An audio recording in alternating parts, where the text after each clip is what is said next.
Greetings, world history students.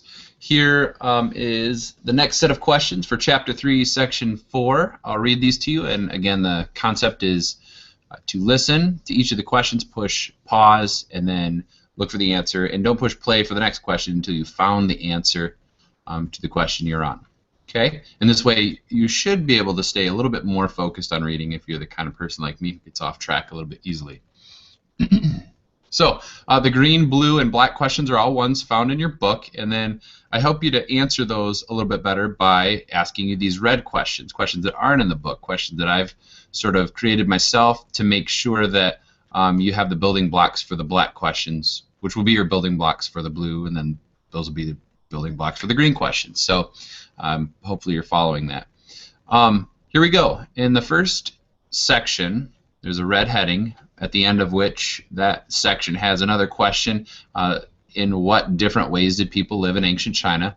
You can answer that by focusing on these three questions here. Which geographic barrier separated China from other civilizations?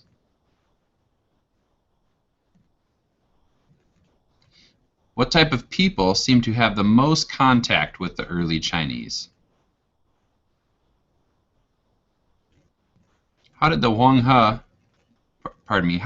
River get its nickname River of Sorrows?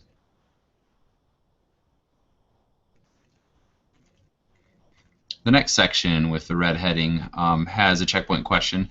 How was China governed during the Shang Dynasty? And you can help answer that question. You can help yourself answer that question by answering these two questions, starting with what class were most early Chinese people?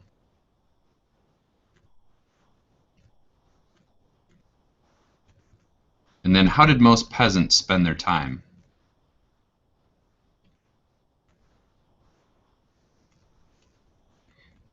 And the next section, the big checkpoint question there, is explain 3 ways that China expanded during the Zhou Dynasty. And you could start with this question: what was the name of the first Chinese dynasty? Describe how the mandate of heaven worked.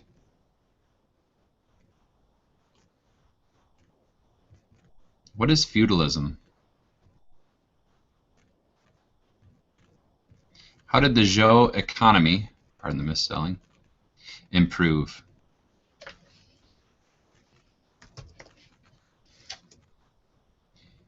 And what effect did the improved economy have on the population?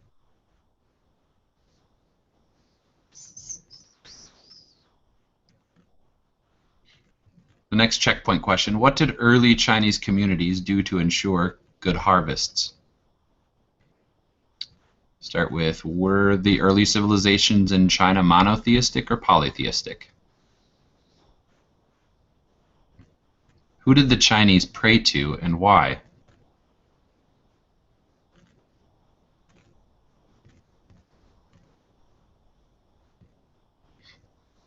The next checkpoint question, explain the different ways in which Confucianism and Taoism taught that people should live their lives. What was the focus of Confucius' teachings? What was the focus of Lao Tzu's teachings? And I'll give you a little hint on those two. One of them focused on order in society, and one focused on harmony within nature. So if you had trouble answering those, go back and try to match up those two ideas with those two types of teachings. The next checkpoint question, for what purpose did writing begin in China? Start with, what is silk made from? What is unique about early Chinese writing? And why is Chinese writing difficult to learn?